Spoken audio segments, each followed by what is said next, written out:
En arrière-plan de cette guerre au Moyen-Orient, la guerre en Ukraine fait toujours rage, plus de 4 ans après l'invasion à grande échelle par la Russie du territoire ukrainien. Moscou a même profité du printemps pour lancer une offensive massive sur tous les fronts et a réalisé cette semaine la pire attaque aérienne sur Kiev depuis le début de cette guerre. 4 ans après, la population ukrainienne tient bon, mais à quel prix? On en parle ce soir avec l'une des grandes voix ukrainiennes, l'écrivain Andreï Kourkov. Bonsoir. Bonsoir. Vous êtes de passage à Paris pour le Festival du Livre, auteur, je le rappelle, de très nombreux ouvrages. Dernier en date, ce polar intitulé Les Bains de Kiev. Vous racontez aussi la guerre d'Ukraine depuis 2022 dans Journal d'une invasion et notre guerre quotidienne. Dernier opus donc sorti l'an dernier, chronique dans laquelle vous documentez, vous racontez justement ce combat de l'intérieur des Ukrainiens pour sauver leur pays. Merci encore Andreï Kourkov d'avoir accepté ce soir notre invitation sur France 24. Avant de parler de l'Ukraine, peut-être une première réaction sur ces résultats qui sont en train de tomber concernant les législatives en Bulgarie. L'ancien président pro-russe Radev serait, semble-t-il, vainqueur. Certains le surnomment d'ailleurs le Viktor Orban bulgare. On imagine que cette élection, comme d'ailleurs l'élection en Hongrie, ces élections sont scrutées de près en Ukraine. Oui, c'est triste et en fait, c'est une situation un peu dangereuse. C'est bon qu'on n'a pas une frontière commune avec Bulgarie, mais Bulgarie était toujours sous influence russe et avant influence soviétique. C'était le partenaire de l'Union soviétique le plus proche. Mais après la victoire de Magyar en Hongrie, on a pensé que ces pays derrière la frontière occidentale d'Ukraine, qui était un peu pro-russe, on peut dire, qui n'était pas très amical, c'est Slovaquie et Hongrie. Avec la victoire de Magyar, je pensais que, bien sûr, la situation va améliorer. Et avec Bulgarie, on voit que la Russie continue à travailler pour pour garder l'influence là-bas. Autre actualité dont on parlait il y a quelques instants, ce contexte de guerre au Moyen-Orient qui, on le sait, concentre l'attention internationale aujourd'hui, à commencer par celle de Donald Trump. Est-ce que vous avez le sentiment que la guerre en Ukraine passe au second plan? Ah oui, c'est sûr, c'est évident. En fait, Trump n'évoque pas la guerre en Ukraine, n'évoque plus les négociations. Et les négociations avec la Russie étaient en fait poussées par lui. C'était DJ Vance et Kushner qui poussaient Zelensky à avoir ces négociations. Comme ça, aujourd'hui, oui, Ukraine n'est pas la priorité pour les États-Unis, mais j'espère que l'Ukraine reste la priorité pour l'Union européenne, parce que l'Union européenne est devenue beaucoup plus forte quand l'Union européenne était abandonnée aussi, comme l'Ukraine, par M. Trump. On a vu justement Volodymyr Zelensky ces dernières semaines proposer notamment ses services aux pays du Golfe pour leur faire bénéficier de l'expertise ukrainienne, notamment en matière d'interception de drones. C'est une manière pour vous de rester justement au cœur du jeu diplomatique? Ah oui, c'est vrai, c'est une politique très sage, je trouve. Ça montre que l'Ukraine, en fait, a une des plus actives et plus fortes armées dans la région. Et l'Ukraine peut produire des drones qui peuvent vraiment sauver les ports, les usines des Qatar, des Émirats, des Saoudis. Les États-Unis, justement, ces derniers temps, ont récemment allégé les sanctions contre le pétrole russe, dans le contexte que l'on sait. Vous diriez que la Russie fait partie des grands gagnants de cette guerre? Oui, oui, c'est clair. Et je ne vois pas la fin de la guerre en Iran, en fait, comme je ne vois pas la fin de la guerre avec la Russie. Mais si la guerre continue plus long avec l'Iran, le monde a besoin de pétrole. En tout cas, et c'est pas seulement, je crois, le pétrole russe qui va être accepté légalement aussi par l'Europe, mais aussi le pétrole de Venezuela va venir. C'est-à-dire que le marché change. Mais la Russie va gagner beaucoup d'argent pour son armée, pour la munition, pour produire plus des chars Toujours concernant Donald Trump, on l'a vu, hein, il n'a pas ménagé Volodymyr Zelensky ces derniers mois, notamment lors de cette fameuse visite à la Maison-Blanche. Il a aussi un rapport pour le moins ambigu avec Vladimir Poutine. On sait qu'il lui voue une certaine admiration. Votre regard là-dessus? Oui, pour moi, ils sont très pareils, Trump et Poutine. Et en fait, je pense que président Trump est un peu jaloux parce qu'il ne peut pas faire la même chose aux États-Unis comme Poutine fait en Russie. Avec l'Internet, avec contrôle total des réseaux sociaux. Et bien sûr, il pense aussi comme un homme des affaires parce que la Russie, c'est un grand marché. C'est-à-dire, la guerre en Ukraine, pour président Trump, c'est un obstacle. Il faut finir ça pour continuer à investir dans les industries pétrolières russes pour avoir la marchandise américaine dans les magasins russes et tout ça. Donc, priorité au business. Oui. Revenons maintenant sur cette offensive lancée en ce moment par la Russie, offensive, disons, à la faveur du printemps. On a notamment assisté cette semaine à la pire attaque sur Kiev depuis le début de la guerre il y a 4 ans. Quelle lecture est-ce que vous donnez à cette offensive actuelle? Oui, ça va continuer. Ce n'est pas la première fois que la Russie a essayé d'organiser une offensive. Et je ne crois pas que cette offensive va marcher parce que la ligne de front est très bien protégée maintenant par les Ukrainiens. Il y a des fortifications de niveau beaucoup plus, de qualité plus haut qu'avant. Et comme ça, je ne vois pas que la Russie a maintenant suffisant des moyens, des ressources humaines aussi pour gagner, pour occuper plus de territoires, spécialement si on parle de Donbass, parce que il y a, quand on dit, la forteresse ukrainienne de Donbass, c'est les villes Kupiansk, Slaviansk, Kramatorsk, qui sont très protégées. Ils sont bombardés chaque jour. On peut les détruire, mais c'est impossible de les occuper cette fois. Je ne sais pas. Je ne peux pas parler de l'avenir plus loin. 4 ans après le début de cette guerre, quel est l'état d'esprit des Ukrainiens? Oui, les Ukrainiens qui restaient en Ukraine, ils tiennent. Ils sont fâchés. Ils sont aussi. Ils critiquent le gouvernement ukrainien. Ils sont fâchés avec nos politiciens corrompus. Mais ils sont prêts.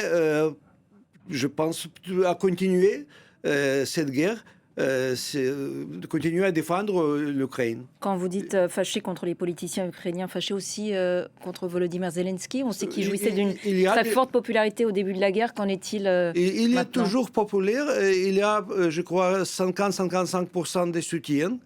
Mais il y avait toujours et il y a toujours des gens qui sont contre lui, qui le critiquent, qui ne comprennent pas. Sur quel aspect?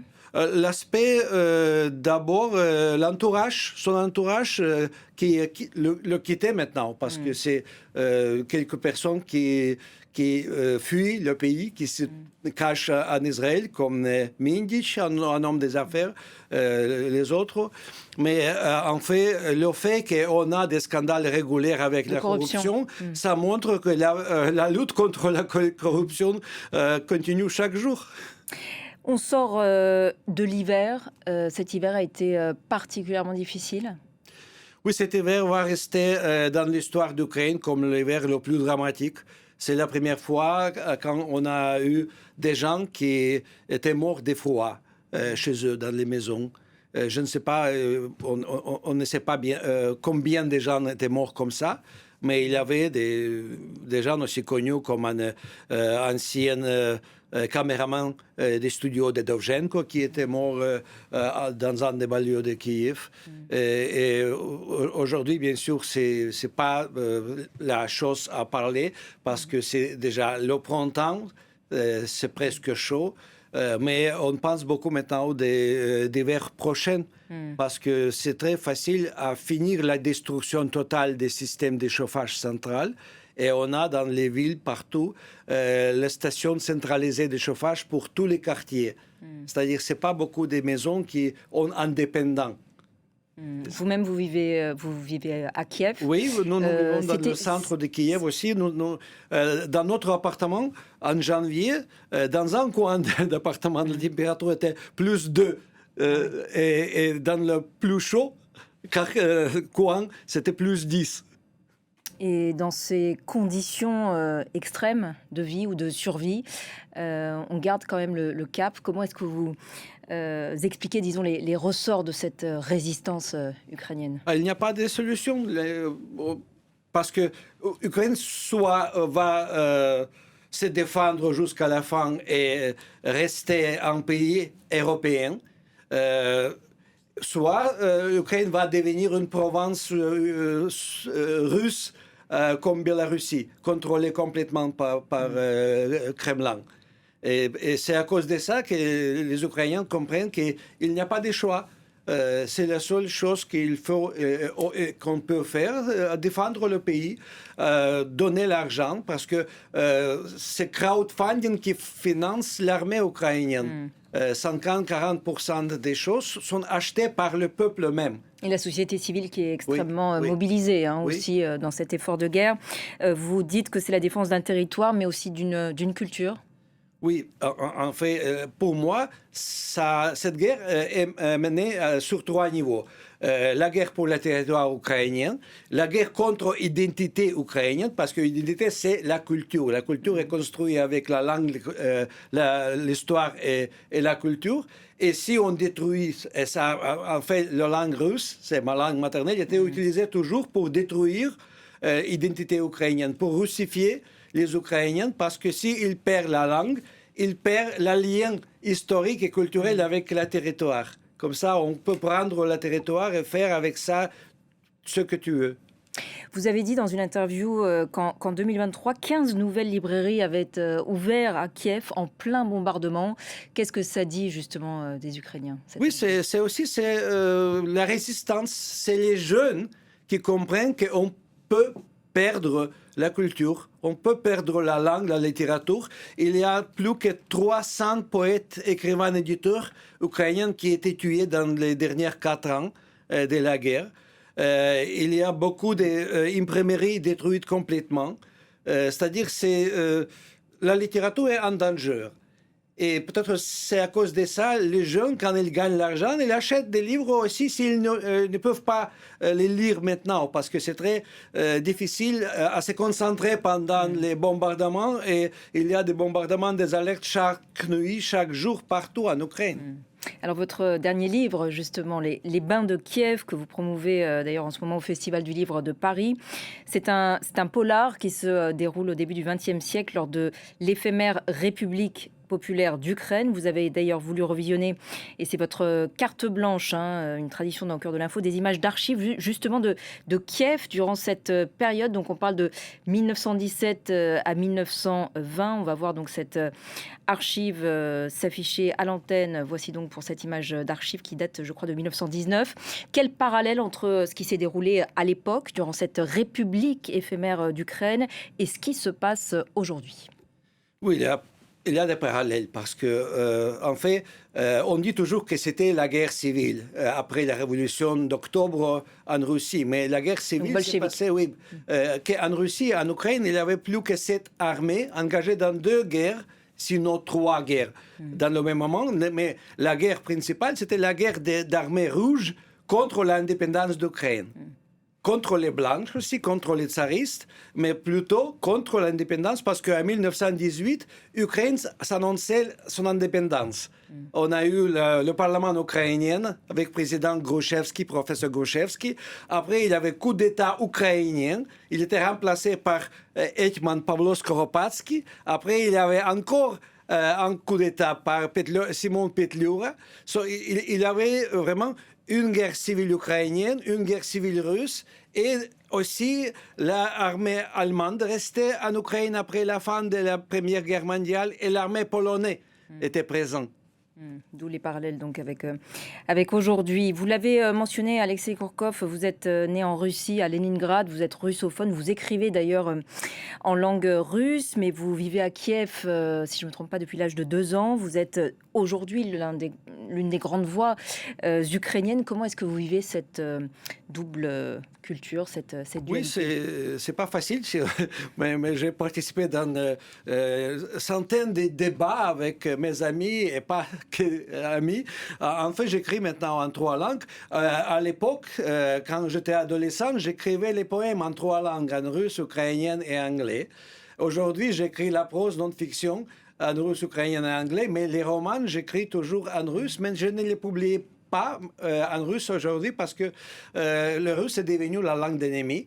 Les libraires ne veulent pas vendre livres en russe, ils sont remplacés avec livres en anglais. Et les Ukrainiens, aujourd'hui, lisent 5 fois plus de livres en anglais qu'avant la guerre. C'est-à-dire les livres en russe ne sont plus lourds, vraiment.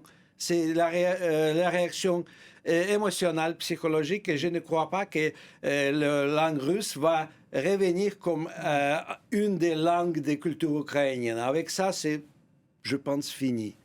Qu'a changé la guerre en vous, personnellement, dans la manière dont vous voyez la vie, les choses, dans la manière dont vous écrivez aussi?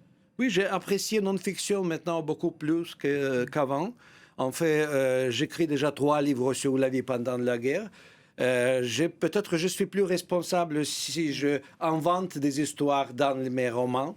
J'ai fini un petit roman maintenant sur aujourd'hui, sur l'Ukraine d'aujourd'hui. Et une autre chose, comme en écrivant, j'ai remarqué aussi un changement que je peux facilement décrire des scènes très violentes maintenant et que je ne pouvais pas faire. J'avais barrière psychologique avant la guerre. À titre personnel, à nouveau, comment est-ce que vous gardez le cap? Comment vous ne cédez pas, disons, à l'abattement et gardez espoir en l'avenir? Oui, le sens d'humour. L'humour restait très important pour les Ukrainiens. En fait, c'était les soldats, les volontaires des premiers 6 mois de la guerre en grande échelle qui gardaient le sens d'humour, qui enregistraient dans les tranchées des vidéos très loufoques et bizarres pour partager sur les réseaux sociaux, pour soutenir la morale des sociétés arrière. Et pour moi aussi, je cherche toujours la raison pour être heureux. La raison pour me réjouir. Merci pour cette note d'optimisme. Merci beaucoup Andrei Kourkov d'avoir répondu à nos questions ce soir sur France 24. Et je rappelle donc votre dernier livre, ce polar intitulé Les Bains de Kiev. Et je rappelle également les chroniques, notre guerre quotidienne, notamment sortie l'an dernier, dans lequel vous documentez de l'intérieur le combat des Ukrainiens pour sauver leur pays. Merci encore d'être venu nous voir dans Au cœur de l'info. Restez avec nous sur France 24. Prochain point complet sur l'actualité dans quelques minutes.